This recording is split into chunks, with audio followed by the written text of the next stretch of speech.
have Steven and or Amen? Amen is in, Steven's out.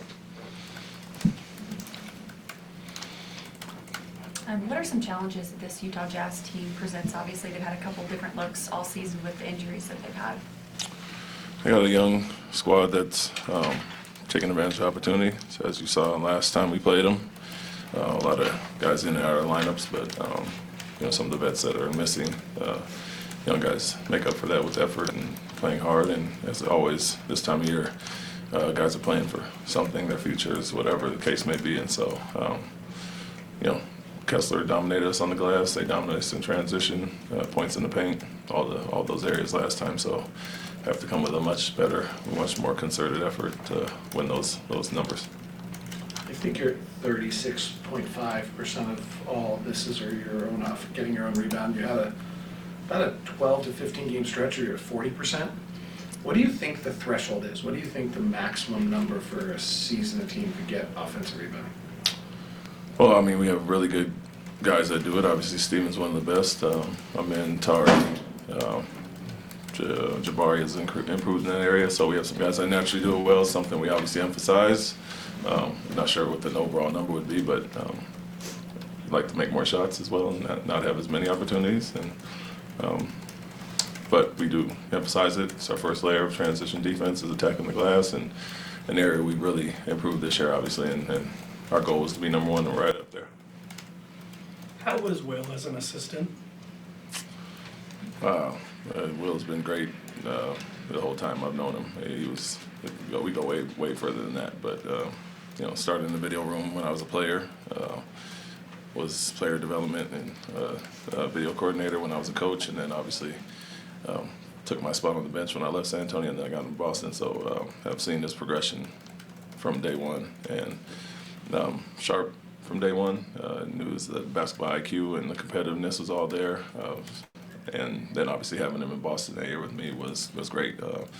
We both, I told him my experiences going to Brooklyn, going to Philadelphia, and how getting out of San Antonio benefits you in certain ways. I think he saw that, but he got a chance to kind of branch out and try new ideas, be around new players, new philosophies, and I think he was obviously a trusted hand for me in our run to the finals. And so I was surprised that he got the head coaching job and that he's going to do well with it. And so, a guy that I've known from day one, like I said, and has challenged me in a lot of ways.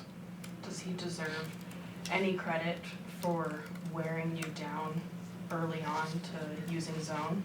Will Hardy? Mm-hmm. He. For context, him he and takes some of that no, credit. Yeah. We had dinner last night, so we talked about Okay. it. Him and my other assistants had been begging me to do zone for some years. My thing is let's get great at what we want to do first, and obviously we've implemented it this year. Yes, he was in my ear the whole time, no doubt, as adding another weapon to our defensive playbook. But we were really good at what we did in Boston and even last year here. But the double big lineups we're playing, zone has been implemented more, and it's worked out well for us. So he gets a little credit there.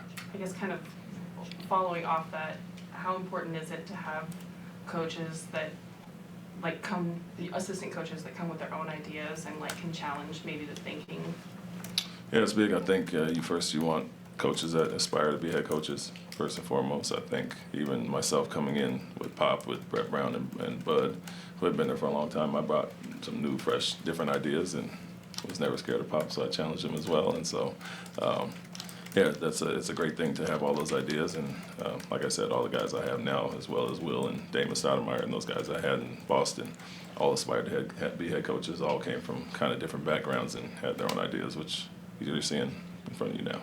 You made a pretty interesting comment a moment ago where you referred to offensive rebounding as your first layer of your defense. Could you elaborate on that? Yeah, I mean, we dug into the numbers, and obviously we were number one in transition defense last year, as opposed to being, I think, 28th or 29th before I got there, so that was an emphasis of ours. But once we looked at it, and there was no correlation between crashing hard and not getting back on defense. You could do both and doing both at a high level. And with teams being so worried about us attacking the offensive glass, they're less hesitant to leak out and try to run out because we're dominating the glass. And so we want to make guys stay in there. Obviously, we think we can do both, and we've shown that's worked so far. He said Go ahead.